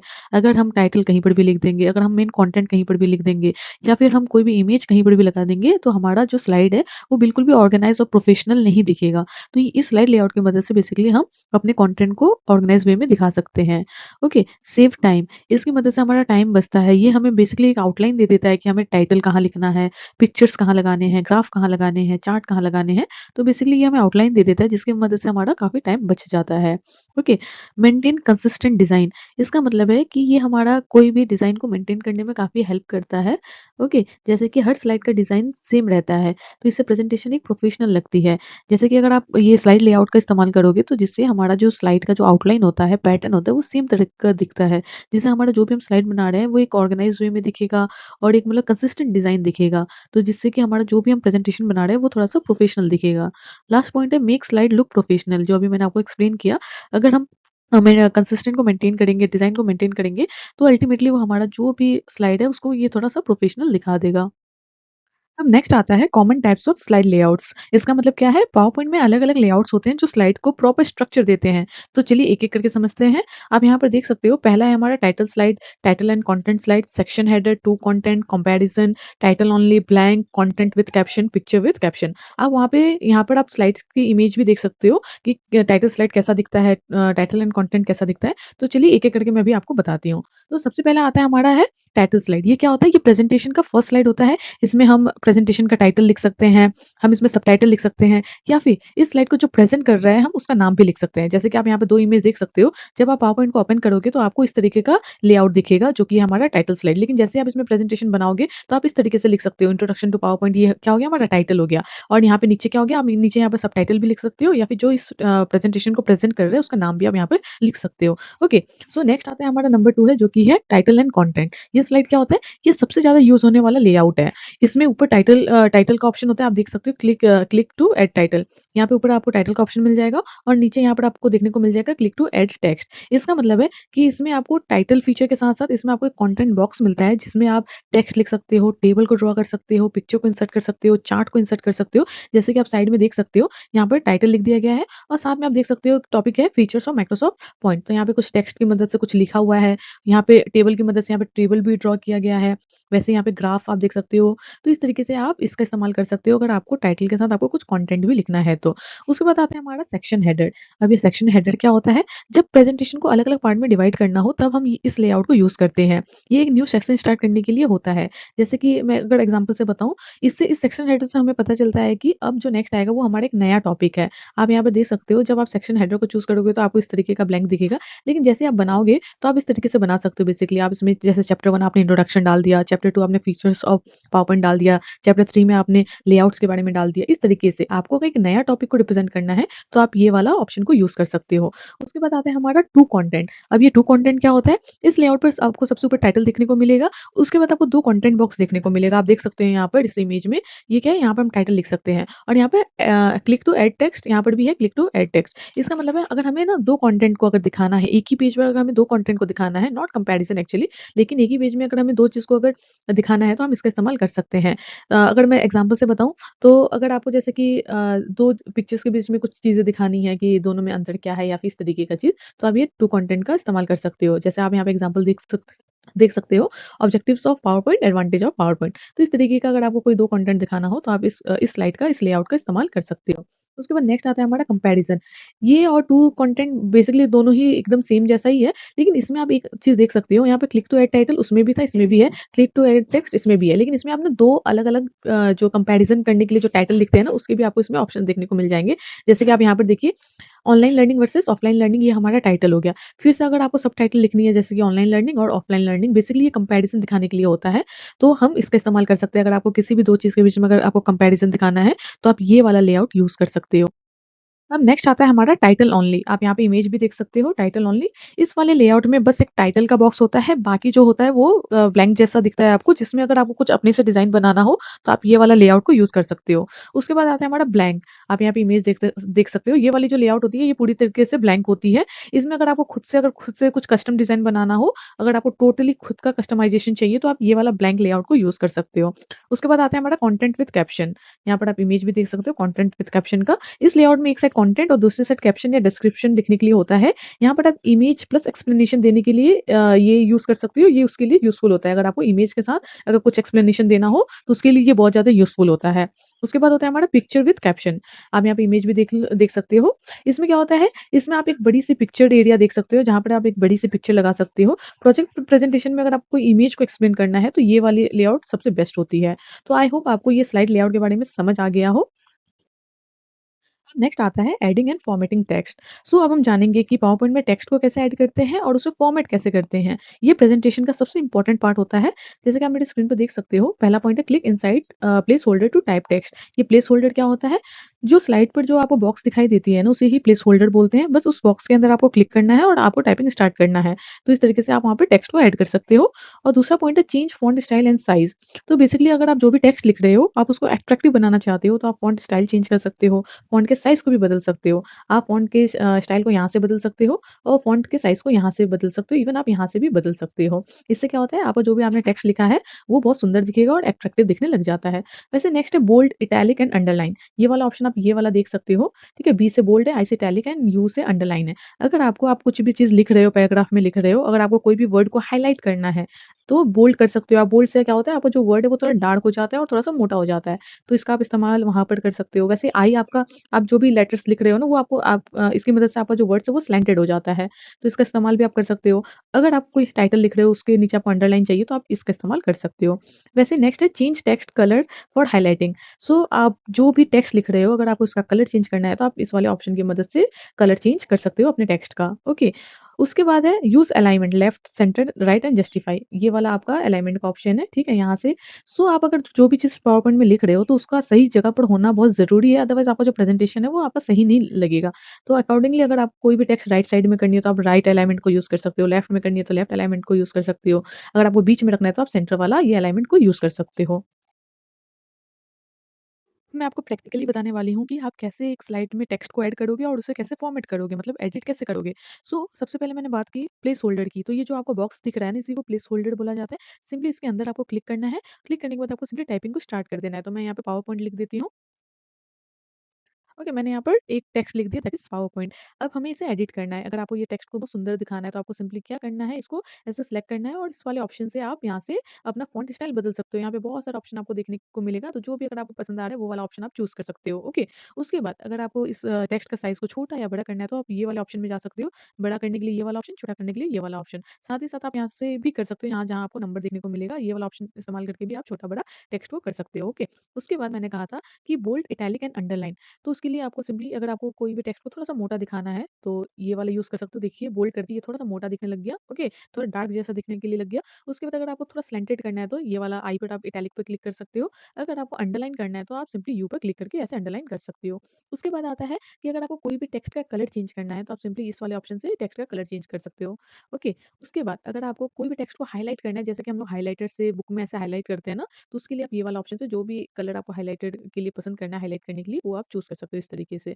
तो आई होप इसकी मदद से आपको थोड़ी बेसिक्स पता चल गई होगी कि आप कैसे टेक्स्ट को ऐड करोगे और कैसे आप उसे फॉर्मेट करोगे। अब नेक्स्ट है वर्किंग विद शेप। अब हम सीखेंगे पावर पॉइंट में शेप कैसे इंसर्ट करते हैं और उसे कैसे फॉर्मेट करते हैं। शेप प्रेजेंटेशन को अट्रैक्टिव और प्रोफेशनल बनाते हैं। तो शेप को इंसर्ट करने का जो पहला स्टेप होता है, आपको सबसे पहले इंसर्ट वाले टैब में जाना है, जो कि आप यहाँ पर देख सकते हो। इंसर्ट वाले ये टैब में जाना है। जैसे आप इंसर्ट वाले टैब में जाओगे, यहाँ पे बहुत सारे ऑप्शन देखने को मिलेगा। आपको ये वाले शेप वाले ऑप्शन में जाना है। जैसे ही आप शेप वाले ऑप्शन में जाओगे, यहाँ पर आपको बहुत सारे ये देख सकते हो शेप्स देखने को मिलेगा, जैसे कि rectangle, circle, triangle, arrow, flow chart shape, बहुत सारे शेप्स आपको यहाँ पे देखने को मिलेगा। आपको जो भी शेप चाहिए, आपको सिंपली यहाँ पे ऐसे क्लिक करके सिलेक्ट करना है और अपने व्हाइट स्पेस में सिंपली ऐसे ड्रैग करके, क्लिक करके ड्रैग करके आपको इस तरीके से शेप को ड्रॉ कर लेना है। जैसे कि आप इस इमेज में देख सकते हो, रेक्टेंगल, सर्कल। तो इस तरीके से आप शेप को बना सकते हो। ओके, अब नेक्स्ट आता है कि इसका इस्तेमाल क्यों किया जाता है। तो शेप का इस्तेमाल कोई भी फ्लो चार्ट बनाने के लिए, कोई भी डायग्राम बनाने के लिए या फिर किसी भी टॉपिक को हाईलाइट करने के लिए हम शेप का इस्तेमाल करते हैं। नेक्स्ट है फॉर्मेट शेप। हम शेप को कैसे फॉर्मेट करेंगे, मतलब शेप को हम कैसे एडिट करेंगे, या तो वो कलर फिल करने का हो, या फिर ये शेप का जो आउटलाइन कलर देना हो, या फिर कोई भी इफेक्ट देना हो। तो इसके लिए आपको सिंपली क्या करना है, शेप पर राइट क्लिक करना है। जैसे यहाँ पर आप थर्ड इमेज देख सकते हो, शेप के ऊपर राइट क्लिक करना है और यहाँ पर आपको ये ऑप्शंस देखने को मिलेगा। तो इसकी मदद से आप, अगर आपको शेप में, पूरे शेप में कलर चाहिए, तो शेप फिल कलर का इस्तेमाल कर सकते हो। अगर बॉर्डर में कलर करना है, तो आप सिर्फ आउटलाइन बॉर्डर इस्तेमाल कर सकते हो। तो इस तरीके से आप शेप को फॉर्मेट कर सकते हो। ओके, अब है टेक्स्ट को कैसे ऐड कर सकते हो। अगर आपको इस रेक्टेंगल के अंदर कुछ लिखना है, तो आप कैसे इसके अंदर टेक्स्ट को ऐड कर सकते हो। तो इसके लिए आपको सिंपली जो भी शेप आपने ड्रॉ किया है, उसके ऊपर आपको राइट क्लिक करना है माउस की मदद से, और वहाँ पर आपको एक ऐड टेक्स्ट का एक ऑप्शन मिलेगा, उस पर आपको क्लिक करना है और आप उसके बाद लिख सकते हो। ओके, तो इस तरीके से आप शेप का इस्तेमाल कर सकते हो अपने प्रेजेंटेशन को एक प्रोफेशनल लुक देने के लिए। तो चलिए शेप का मैं आपको प्रैक्टिकली करके बताती हूँ कि आप शेप को कैसे इंसर्ट करोगे, उसको कैसे एडिट करोगे। तो सिंपली मैंने जैसे कहा, आपको इंसर्ट वाले टैब में जाना है। इंसर्ट वाले टैब में जाने के बाद आपको सिंपली ये शेप वाले ऑप्शन में जाना है। आपको आपको वैरायटी ऑफ शेप्स देखने को मिलेगा। एज़ पर रिक्वायरमेंट आपको इसको यूज़ करना है, ठीक है? जैसे कि आप यहाँ पर देख सकते हो, लाइन्स के ऑप्शंस है, रेक्टेंगल के ऑप्शंस अलग-अलग टाइप के हैं, बेसिक शेप्स है, ब्लॉक एरोज़ है, फिर यहाँ पे इक्वेशन शेप्स आप देख सकते हो, यहाँ पर आप फ्लो चार्ट देख सकते हो। तो जैसे कि मैंने कहा आपको कि शेप का इस्तेमाल हम फ्लो चार्ट बनाने के लिए करते हैं, कोई भी इंपॉर्टेंट टॉपिक को हाइलाइट करने के लिए करते हैं, या फिर कोई भी डायग्राम बनाने के लिए करते हैं। तो यहाँ से आप ये सारी चीज़ें कर सकते हो। तो बेसिकली मैं यहाँ से एक रेक्टेंगल शेप चूज़ करूँगी और मैंने यहाँ पे एक रेक्टेंगल ड्रॉ कर दिया। ओके, अगर अभी आपको एडिट करनी है, तो एडिट करने के लिए आपको सिंपली क्या करना है, यहाँ पर शेप फिल की मदद से आप बॉक्स के कलर को चेंज कर सकते हो। अगर आउटलाइन कलर चेंज करना है, तो आप यहाँ से आउटलाइन कलर चेंज कर सकते हो। यहाँ से आउटलाइन का बॉर्डर बढ़ा सकते हो इस तरीके से। तो यहाँ पे काफ़ी आपको ऑप्शन देखने को मिल जाएगा। ओके, फिर उसके बाद अगर आपको इस बॉक्स के अंदर कुछ लिखना है, तो आपको सिंपली राइट क्लिक करना है और उसके बाद आपको यहाँ पर एक ऑप्शन देखने को मिलेगा, एडिट टेक्स्ट। जैसे आप एडिट टेक्स्ट करोगे, इसके अंदर एक कर्सर आ जाएगा, आप इसके अंदर लिख सकते हो। ओके, इस तरीके से आप आसानी से लिख सकते हो और इसको भी आप एडिट कर सकते हो, इसका साइज़ बड़ा कर सकते हो, कलर चेंज कर सकते हो। तो इस तरीके से आप शेप का इस्तेमाल कर सकते हो और उसको एडिट कर सकते हो। तो हम सीखेंगे कि हम एमएस पावर पॉइंट में हम कैसे पिक्चर्स को ऐड करेंगे। तो पिक्चर्स को ऐड करने के लिए आपको सबसे पहले इंसर्ट वाले ऑप्शन में जाना है। इंसर्ट वाले ऑप्शन में जाने के बाद आप यहाँ पे इस वाले पिक्चर वाले ऑप्शन में आपको जाना है। पिक्चर वाले ऑप्शन में जाने के बाद आपको यहाँ पर 3 ऑप्शन देखने को मिलेगा। This device stock images online pictures. So इसका मतलब है अगर आपके कंप्यूटर में कोई भी पिक्चर्स है तो आप दिस डिवाइस का इस्तेमाल करके आप वहाँ से पिक्चर को इंसर्ट कर सकते हो। ओके, अगर आपके कंप्यूटर में कोई भी फ़ोटोज़ नहीं है, आप ऑनलाइन पिक्चर का इस्तेमाल करना चाहते हो, तो आप यहाँ से कर सकते हो। वैसे ही अगर आपको कंप्यूटर में कोई भी जो भी स्टॉक में इमेजेस है उसका इस्तेमाल भी आप यहाँ से कर सकते हो। सो अब मैं आपको इसको स्टेप बाय स्टेप बताऊंगी प्रैक्टिकल करके कि आप कैसे अपने पावर पॉइंट में इमेज को इंसर्ट कर सकते हो। उसके बाद इमेज को इंसर्ट करने के बाद आप उसको कैसे रिसाइज कर सकते हो, क्योंकि जब आप इंसर्ट करोगे तो मे बी आपको जो साइज चाहिए वो साइज आपको ना मिले, तो आप कैसे उसको रिसाइज करोगे, कैसे आप अनवांटेड एरिया को कैसे क्रॉप करोगे। सो ये सब मैं आपको प्रैक्टिकली बताने वाली हूँ। तो बेसिकली लास्ट पॉइंट यहाँ पर है, use high resolution images for better quality. So अगर आप अपने प्रेजेंटेशन में कोई भी इमेज को यूज कर रहे हो तो ये एक टिप है कि आप हाई रिजोल्यूशन वाली इमेज को यूज करो, सो दैट कि जो आपका प्रेजेंटेशन है ना वो आपको अच्छा दिखे, ठीक है, और आपका जो प्रेजेंटेशन है वो थोड़ा अट्रैक्टिव लगे। तो चलिए मैं आपको इसका प्रैक्टिकल करके दिखाती हूँ। अब मैं आपको बताने वाली हूँ प्रैक्टिकली कि आप कैसे इमेज को ऐड करोगे। सो यहाँ पर आपको सबसे पहले इंसर्ट वाले ऑप्शन में जाना है, जैसा अभी मैंने बताया, और पिक्चर्स वाले ऑप्शन में जाना है। तो मेरे इस डिवाइस में जो पिक्चर्स है, उससे मैं पहले आपको बताने वाली हूँ। तो सबसे पहले मैं दिस डिवाइस में चली जाऊँगी। उसके बाद मेरा जो पिक्चर है, वो है मेरा डेस्कटॉप पर। तो मैं डेस्कटॉप वाले ऑप्शन पे चली जाऊँगी। उसके बाद ये है पिक्चर, इसको मैं सिंपली क्लिक करूँगी और इंसर्ट पर क्लिक कर दूँगी। जैसे मैं इंसर्ट करूँगी, ये इस साइज़ में आया है। तो अब हमें इसे फॉर्मेट करना है, इसका साइज़ छोटा या फिर बड़ा या फिर अनवांटेड एरिया को क्रॉप करना है। तो वो हम कैसे करेंगे? सिंपली आपको क्या करना है, ये जो साइड में डॉट जो आपको दिख रहा है ना, उसको सिंपली ऐसे आपको ऐसे पकड़ के ड्रैग कर देना है। इसको पकड़ के ड्रैग करते ही आपका जो इमेज का साइज़ है, आपको जितना चाहिए उतना आप इससे कर सकते हो, ओके? उसके बाद जैसे कि अगर आपको अनवांटेड एरिया जैसे यहाँ पे व्हाइट स्पेस काफ़ी ज़्यादा है, उसको क्रॉप करनी है, तो सिंपली आपको इसके ऊपर डबल क्लिक करना है और यहाँ पर आप देख सकते हो, ये वाला ऑप्शन देखने को मिलेगा क्रॉप का। सिंपली आपको इस क्रॉप पे क्लिक करना है और आपके पास इस तरीके का बॉर्डर आ जाएगा। सिंपली अपना कर्सर ऐसे लेकर जाना है और इस तरीके से आपको कर देना है। तो ये आपका जो अनवांटेड एरिया है, वो आपका क्रॉप हो जाएगा। तो इस तरीके से आप क्रॉप भी कर सकते हो। सो रिसाइज़ करने के लिए मैंने बता दिया, अगेन आपको इस तरीके से आप छोटा या बड़ा कर सकते हो, आपको जितना जो भी साइज़ चाहिए उसके अकॉर्डिंग। तो इस तरीके से आप पिक्चर्स को ऐड कर सकते हो अगर आपके डिवाइस में कोई फ़ोटो है तो। अगर आपके डिवाइस में फ़ोटो नहीं है, तो उसके लिए आप क्या कर सकते हो, ऑनलाइन पिक्चर का ऑप्शन में जा सकते हो। ऑनलाइन पिक्चर जाते ही आपको इंटरनेट कनेक्टिविटी की यहाँ पे थोड़ी-सी ज़रूरत पड़ेगी। तो आपको आपको सर्च करना है और इंटरनेट की मदद से, और आपको जो भी पिक्चर चाहिए उस पर आपको क्लिक कर लेना है और यहाँ से आपको सिंपली इंसर्ट कर देना है। तो इस तरीके से भी आप आसानी से इंसर्ट कर सकते हो। ये सबसे पहले डाउनलोड होगा जो कि इंटरनेट की मदद से होगा। तो इस तरीके से आप ऑनलाइन पिक्चर को भी लेकर ऐसे इंसर्ट कर सकते हो, अगर आपके डिवाइस में कोई पिक्चर्स अवेलेबल नहीं है तो। तो इस तरीके से आप फ़ोटो को आसानी से इंसर्ट कर सकते हो अपने प्रेज़ेंटेशन में। अब हम पावर पॉइंट के एक इम्पोर्टेंट टैब के बारे में सीखेंगे जो कि है डिज़ाइन टैब। आप इमेज में देख सकते हो कि डिज़ाइन टैब किससे कहा जाता है, वो कैसा दिखता है।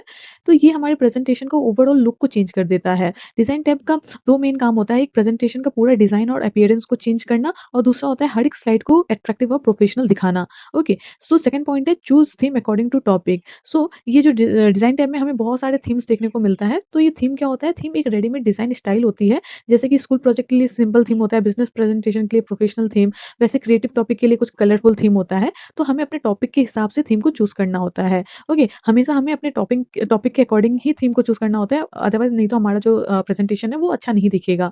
सो थर्ड है यहाँ पे वेरिएंट चेंज कलर स्टाइल। इसका मतलब है कि थीम सेलेक्ट करने के बाद ना हमें वेरिएंट ऑप्शन मिलता है, वेरिएंट कलर का ऑप्शन मिलता है, जिसकी मदद से हम अलग कलर भी चेंज कर सकते हैं उसका, और हम कलर स्टाइल को भी चेंज कर सकते हैं। यानी same design different colour combination के साथ भी हम इसको यूज़ कर सकते हैं और अपने प्रेज़ेंटेशन को अट्रैक्टिव बना सकते हैं। ओके, उसके बाद आता है format background for custom background. इसका मतलब है अगर आपको कुछ कस्टम बैकग्राउंड लगाना है तो आप इसकी मदद से डिज़ाइन टैब में जाके फॉर्मेट बैकग्राउंड के ऑप्शन से इसको यूज़ कर सकते हो। ओके, यहाँ से आप solid colour, gradient, picture background, texture, अलग-अलग चीज़ें आप यहाँ से चूज़ कर सकते हो। सो लास्ट पॉइंट है avoid too bright colour. Basically अगर आपको कुछ भी प्रोफेशनल और अच्छा बनाना है तो आपको अवॉइड करना होगा ब्राइट कलर्स को। ओके, तो आई होप ये आपको समझ आ गया होगा। अब मैं आपको इसका प्रैक्टिकल करके बताने वाली हूँ। अब आप मेरी स्क्रीन पे देख सकते हो, मैंने एक सैंपल प्रेज़ेंटेशन बनाया है जो कि काफ़ी सिंपल दिख रहा है। इसमें कोई भी एडिटिंग, कोई भी फ़ॉर्मेटिंग नहीं किया है। तो अब मैं आपको बताऊँगी कि डिज़ाइन टैब की मदद से आप कैसे इसमें थीम अप्लाई कर सकते हो। तो सबसे पहले आपको ये डिज़ाइन टैब में जाना है। डिज़ाइन टैब में क्लिक करते ही आपको यहाँ पे वैराइटीज़ ऑफ थीम्स देखने को मिलेगा। आप देख सकते हो यहाँ पर, ये देखिए। तो आपको अपने टॉपिक के अकॉर्डिंग थीम को चूज़ कर लेना है, जो भी आपको अच्छा लग रहा है। तो सिंपली मैं यहाँ पर एक थीम को चूज़ कर रही हूँ, इसको, ठीक है। जैसे ही मैंने थीम को चूज़ किया, यहाँ पे आप देख सकते हो सारी स्लाइड्स में ये थीम अप्लाई हो चुका है। उसके बाद अगर आपको सेम थीम के साथ अगर हर एक स्लाइड का कलर को चेंज करना है, तो उसके लिए आपको ये वेरिएंट का ऑप्शन यहाँ पे देखने को मिल रहा है। आप मेरा कर्सर देखिए, तो इस वेरिएंट के ऑप्शन की मदद से आप हर एक स्लाइड का कलर चेंज कर सकते हो। सेम थीम के साथ। जैसे कि अगर आपको पर्पल चाहिए, तो आपको राइट क्लिक करके अप्लाई टू सिलेक्टेड स्लाइड कर देना है। तो आपको देखिए सेकंड स्लाइड का सेम थीम के साथ सिर्फ कलर चेंज हो गया। ओके, वैसे ही अगर आपको बैकग्राउंड फॉर्मेट करना है, तो आपको इस वाले ऑप्शन में जाना है और आपको यहाँ पे सॉलिड फिल का ऑप्शन देखने को मिलेगा। उसके बाद ग्रेडियंट फिल का ऑप्शन देखने को मिलेगा, पिक्चर और टेक्सचर फिल का ऑप्शन देखने को मिलेगा। यहाँ पर भी काफ़ी ऑप्शन देखने को मिलेगा। फिर उसके बाद पैटर्न फिल, तो यहाँ से आप डिफरेंट डिफरेंट पैटर्न भी चेंज कर सकते हो। आपको जो भी पैटर्न वाला पसंद आ रहा है, तो यहाँ से आप फॉर्मेट बैकग्राउंड भी कर सकते हो। तो इस तरीके से आप थीम अप्लाई कर सकते हो। नेक्स्ट आता है इंसर्टिंग टेबल। तो हम अपने पावर पॉइंट में टेबल को कैसे इंसर्ट करेंगे, तो मैं इसका आपको सीधा प्रैक्टिकली बताने वाली हूँ। तो आप मेरे स्क्रीन पर देखिए अब। अगर आप अपने पावर पॉइंट प्रेजेंटेशन में टेबल का इस्तेमाल करना चाहते हो, तो कैसे इंसर्ट करोगे? उसके लिए आपको सबसे पहले इंसर्ट वाले टैब में जाना है। इंसर्ट वाले टैब में जाने के बाद यहाँ आपको ये टेबल का ऑप्शन मिलेगा, इस एरो पर आपको क्लिक कर देना है। तो आपको सबसे पहले ये बॉक्सेस देखने को मिलेगा।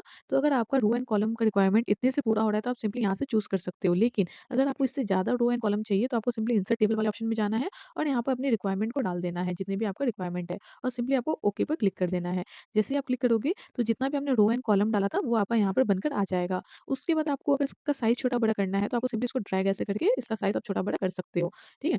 तो बेसिकली इस टेबल का इस्तेमाल हम कोई भी डेटा को स्ट्रक्चर्ड वे में, ऑर्गेनाइज़्ड वे में दिखाने के लिए यूज़ करते हैं, जैसे कि बच्चों के मार्क्स को इंसर्ट करने के लिए या फिर अटेंडेंस वगैरह इंसर्ट करने के लिए, या फिर कोई भी चीज़ अगर हमें जिसको भी सिस्टमैटिक वे में दिखाना है, ऑर्गेनाइज़्ड वे में दिखाना है, उसके लिए हम टेबल का इस्तेमाल करते हैं। उसके बाद ये टेबल इंसर्ट करने के बाद अगर इसका आपको थोड़ा-सा स्टाइल टेबल का चेंज करना है, तो आप यहाँ से स्टाइल वगैरह चेंज कर सकते हो लाइक दिस, ओके। उसके बाद अगर आपको कलर चेंज करना है, तो आप ये शेडिंग का इस्तेमाल कर सकते हो। तो एक चीज़ मैं आपको यहाँ पे बता दूँ, जैसे अगर आप टेबल इंसर्ट करते हो ना, तो यहाँ पर एक टैब ऐड हो जाता है, that is table design. Okay, तो ये टैब यूज़ करने के बाद ही ये टेबल डिज़ाइन का ऑप्शन आता है, जिसकी मदद से आप शेडिंग वगैरह चेंज कर सकते हो, ठीक है? बॉर्डर चेंज कर सकते हो, कुछ इफ़ेक्ट्स लगा सकते हो, बॉर्डर का पैटर्न चेंज कर सकते हो। तो ये डिज़ाइन टैब टेबल तभी खुलता है जब आप इसका इस्तेमाल करते हो। तो इस तरीके से आप टेबल का इस्तेमाल कर सकते हो अपने प्रेज़ेंटेशन में। अब नेक्स्ट आता है हमारा हेडर एंड फुटर। सो ये हेडर एंड फुटर क्या होता है? Header and footer are the special area in a document और presentation that appears on every page और स्लाइड। ये जो हेडर एंड फुटर होता है, ये हमारा जो स्लाइड होता है ना, ये सारे स्लाइड में होता है। सो हेडर क्या है? The header is the top part of a page और स्लाइड। जो भी स्लाइड का जो टॉप पार्ट होता है ना, उसको हेडर बोला जाता है। It is use to write important information like school name, chapter name, date, logo. Basically जो स्लाइड का जो ऊपर वाला पार्ट होता है, उसी को हेडर बोला जाता है। और उसको इसलिए यूज़ किया जाता है ताकि हम वहाँ पर कुछ हेडिंग जैसा लिख सकें, लाइक स्कूल का नेम, चैप्टर का नेम या फिर डेट, या फिर हम कुछ लोगो लगा सकें। इन सिंपल आप समझ सकते हो, information written at the top of the page are known as header. Okay, now footer क्या है? The footer is the bottom part of a page और स्लाइड। सो जो भी स्लाइड का जो नीचे वाला पार्ट होता है ना, उसी को फुटर बोला जाता है। जिसमें आपने देखा होगा कहीं पेज नंबर लिखा रहता है, स्लाइड नंबर लिखा रहता है, या फिर डेट एंड टाइम लिखा रहता है। कभी कभार स्कूल नेम भी लिखा रहता है, या फिर कॉपीराइट इन्फॉर्मेशन लिखा रहता है। सो जो भी स्लाइड के नीचे वाले पार्ट में लिखा रहता है, उसी को फुटर बोला जाता है। सिंपल में आप समझिए, information written at the bottom of the page. So जो भी information bottom of the page लिखा रहता है, उसी को ही फुटर बोला जाता है। अब मैं आपको प्रैक्टिकली बताऊँगी कि आप हेडर एंड फुटर कैसे अप्लाई कर सकते हो। तो हेडर एंड फुटर का ऑप्शन आपको इंसर्ट टैब में मिलेगा। जैसे आप इंसर्ट पे क्लिक करोगे, यहाँ पर आपको देखने को मिलेगा हेडर एंड फुटर। आपको सिंपली इस पे क्लिक कर देना है। क्लिक करने के बाद आपको यहाँ पर स्लाइड और नोट्स एंड हैंडआउट्स दिखेगा। तो सिंपली अगर आपको डेट चाहिए, तो यहाँ पे डेट पे क्लिक करके यहाँ पे ऑटोमेटिकली आपका करंट डेट ले लेगा। ओके, वैसे स्लाइड नंबर अगर आप सारे स्लाइड में शो करना चाहते हो, तो स्लाइड नंबर पर आपको क्लिक कर देना है। वैसे अगर आप कुछ इसके अलावा भी कुछ फुटर में देना चाहते हो, जैसे कि या तो आपके स्कूल का नाम हो गया या फिर कुछ भी चीज़, तो आप लिख सकते हो। मैं सिंपली एबीसी लिख कर दिखा रही हूँ। मैंने ऐसे सिंपली एबीसी लिख दिया। ओके, यहाँ पे और एक ऑप्शन है, don't show on title slide. अगर आप टाइटल स्लाइड में शो नहीं करना चाहते हो, तो आपको इस चेक बॉक्स को क्लिक कर देना है और सिंपली आपको अप्लाई टू ऑल कर देना है। जैसे आप अप्लाई टू ऑल करोगे, यहाँ पर देखिए एबीसी जो मैंने ऐसे फुटर लिखा वो आ गया है, डेट आ गया और यहाँ पे पेज नंबर आ गया। अब सेकंड पेज में देखते हैं, page number 2, page number 3, date भी आ गया यहाँ पर। तो इस तरीके से हम हेडर एंड फुटर अप्लाई कर सकते हैं। नेक्स्ट आता है ट्रांजिशन। ये क्या होता है? When you move from slide 1 to slide 2, the way it changes is called transition. इसका मतलब है एक स्लाइड से दूसरी स्लाइड तक जाने का जो तरीका होता है, जिस तरीके से स्लाइड चेंज होती है, उसी को ट्रांजिशन बोलते हैं, उसी इफेक्ट को ट्रांजिशन बोलते हैं। यहाँ पर आप एग्जांपल देख सकते हो, फेड है, पुश है, वाइप है। इसके अलावा भी बहुत सारे आपको ट्रांजिशन के ऑप्शंस देखने को मिलेगा पावर पॉइंट में। ओके, इसमें एक चीज़ है कि इसमें आप टाइमिंग सेट कर सकते हो। अप्लाई टू ऑल स्लाइड की भी ऑप्शन आपको अवेलेबल मिलेगा यहाँ पर। अप्लाई टू ऑल का मतलब है कि एक ट्रांजिशन अगर आप एक स्लाइड में लगा रहे हो, अगर सेम ट्रांजिशन आप सब में चाहते हो, तो आप अप्लाई टू ऑल कर सकते हो। उसके बाद यहाँ पर एक टिप दिया गया है आपको कि avoid over use of transition. यहाँ पे बोला है कि ओवर यूज भी नहीं करना चाहिए ट्रांजिशन, जिसकी वजह से आपका जो प्रेजेंटेशन है वो थोड़ा अच्छा नहीं दिखेगा। ओके, तो मैं इसको भी आपको प्रैक्टिकली बताने वाली हूँ। मेरी स्क्रीन पर आप एक सैंपल पीपीटी देख रहे हो, इसमें अभी कोई भी ट्रांजिशन नहीं लगा है। जैसे मैं आपको दिखा देती हूँ, तो इसको पहले मैं स्लाइड शो करके देखना पड़ेगा। मैं इसको यहाँ पर स्लाइड शो के लिए यहाँ पर क्लिक करूँगी। ओके, सो यहाँ पर क्लिक करने के बाद अभी आपको मैं चेंज करूँगी, तो नॉर्मल चेंज होगा, देखो। ओके, ये नॉर्मल चेंज हो रहा है, इसमें कोई भी ट्रांज़िशन नहीं लगा है। अब मैं इसमें आपको ट्रांज़िशन लगाकर दिखाऊँगी। तो ट्रांज़िशन लगाने के लिए आपको सबसे पहले ये वाले ऑप्शन में जाना है, ट्रांज़िशन, और यहाँ पर देखिए बहुत सारे ऑप्शन हैं, फेड है, पुश है, वाइप है, स्प्लिट है, रिवील है, कट है, बहुत सारे ऑप्शन हैं। सब पर आप क्लिक करके देखोगे तो अलग-अलग तरीके का दिखेगा आपको। आप देख सकते हो, वाइप में वाइप जैसा हो जाएगा, स्प्लिट में स्प्लिट जैसा होगा स्क्रीन, रिवील वैसे कट है, वैसे ही आपका रैंडम बार्स है। तो आपको जो भी पसंद आ रहा है उसको आपको सेलेक्ट कर लेना है। तो मैं सिंपली यहाँ पर वाइप को सेलेक्ट करूँगी, ओके, और स्प्लिट को सेलेक्ट कर लेते हैं यहाँ पर, और सिंपली यहाँ पे अप्लाई टू ऑल, मुझे सारे में यही चाहिए तो मैं अप्लाई टू ऑल कर दूँगी। उसके बाद सिंपली मैं इसको स्लाइड शो करके आपको दिखा रही हूँ। देखिए, अब यहाँ पे ट्रांजिशन लग चुका है, मतलब एक स्लाइड से दूसरी स्लाइड में जाने का जो तरीका है, उसमें ये वाला एक ट्रांजिशन लग चुका है। तो इस तरीके से आप ट्रांजिशन लगाकर अपना पावर पॉइंट प्रेजेंटेशन को थोड़ा इम्पैक्टफुल बना सकते हो।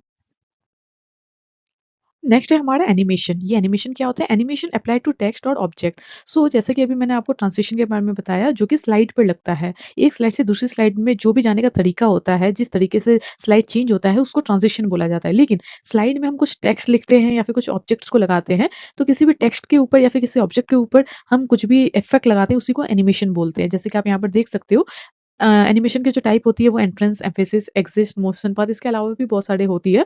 ओके, जैसे कि आप यहाँ पे फोटो देख सकते हो, डिसअपियर में आपका जो टेक्स्ट है वो डिसअपियर होकर आएगा, फेड आउट हो जाएगा, फ्लाई आउट हो जाएगा, इस तरीके के आपको ऑप्शन देखने को मिलेगा। ओके, उसके बाद आप यहाँ पर देख सकते हो, use animation pane to control order. So यहाँ पर एक एनिमेशन पेन होता है, तो हमें बेसिकली ऑर्डर कंट्रोल के लिए इसे यूज करना पड़ता है कि हम किस ऑर्डर में एनिमेशन लगाना चाहते हैं बेसिकली। ओके, फिर लास्ट पॉइंट है, keep animation simple and meaningful. So basically यहाँ पे कह रहा है कि आप जब पावरपॉइंट प्रेजेंटेशन बनाओ, तो आपका जो एनिमेशन आप जो लगा रहे हो टेक्स्ट पर, वो मीनिंग होना चाहिए, मीनिंगफुल होना चाहिए। कि जैसे कि आप कुछ एग्जिस्ट करना चाहते हो तो आप वहाँ पर ये फ्लाई आउट वाला लगा सकते हो। इस तरीके से कुछ मीनिंगफुल होना चाहिए, आप कुछ भी नहीं लगा सकते। तो अब मैं इसको एनिमेशन को थोड़ा प्रैक्टिकल करके दिखाऊंगी कि आप कहाँ से कैसे लगा सकते हो। अब मैं आपको प्रैक्टिकली बताऊँगी कि आप एनिमेशन अपने साइट पर कैसे लगा सकते हो। तो एनिमेशन लगाने के लिए सबसे पहले आपको इस एनिमेशन वाले ऑप्शन में जाना है। तो जैसे कि मैंने आपको बताया कि जो एनिमेशन होता है वो टेक्स्ट या फिर किसी ऑब्जेक्ट पर लगाया जाता है। तो यहाँ पर हमने टेक्स्ट लिखा हुआ है, इस पर मुझे अगर एनिमेशन लगाना है तो सिंपली यहाँ पर आप देख सकते हो बहुत सारे ऑप्शन अवेलेबल है। तो आप अपने चॉइस से यहाँ पे चूज़ कर सकते हो। तो मैं सिंपली एक ऑप्शन को चूज़ कर रही हूँ। ओके, तो आप यहाँ पे देखिए 1 आ रहा है, वैसे मैं यहाँ पर लगाऊँगी तो यहाँ पे 2 आएगा। ओके। तो बेसिकली आप ये नंबर के अकॉर्डिंग, अगर जब आप इसको स्लाइड शो करोगे तो ये नंबर के अकॉर्डिंग ही डिस्प्ले होगा। सेम आपको यहाँ पे नंबर्स 2 स्लाइड पे लगा देना है। ओके। और यहाँ पर अगर आप चाहते हो ये पॉइंट वाइज़ एक-एक कर आए, तो आपको सिंपली एक-एक करके सिलेक्ट करके आपको यहाँ पे इस तरीके से लगाना है। Number 2, number 3 and number 4 like this. अब मैं इसको स्लाइड शो करके दिखाती हूँ, आपको समझ अच्छे से आएगा। ये देखिए ट्रांजिशन है, अब एनिमेशन आएगा like this. Next slide, like this, like this. तो इस तरीके से आप एनिमेशन अप्लाई कर सकते हो सारे स्लाइड में। अब नेक्स्ट है स्लाइड शो के बारे में।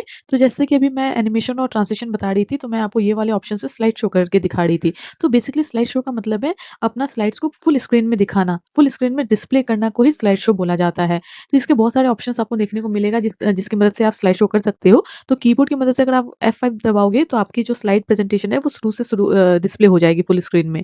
ओके, लेकिन अगर आप शिफ्ट प्लस F5 प्रेस करोगे तो आपकी जो करंट स्लाइड सिलेक्टेड है, वहाँ से आपका प्रेजेंटेशन शुरू हो जाएगा फुल स्क्रीन में।